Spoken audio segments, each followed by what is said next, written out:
Hello everyone, welcome back. In this video, I will show you how to connect Solflare wallet to Raydium.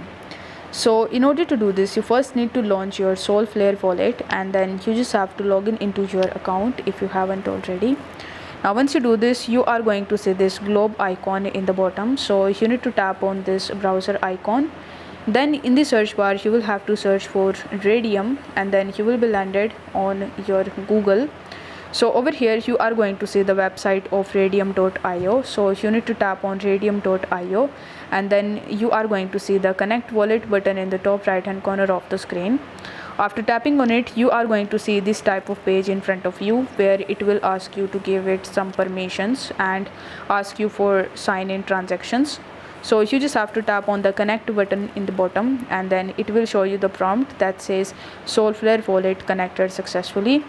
After that, you can start the swapping process on Raydium using your Solflare wallet, as you have successfully connected your Solflare wallet to Raydium wallet.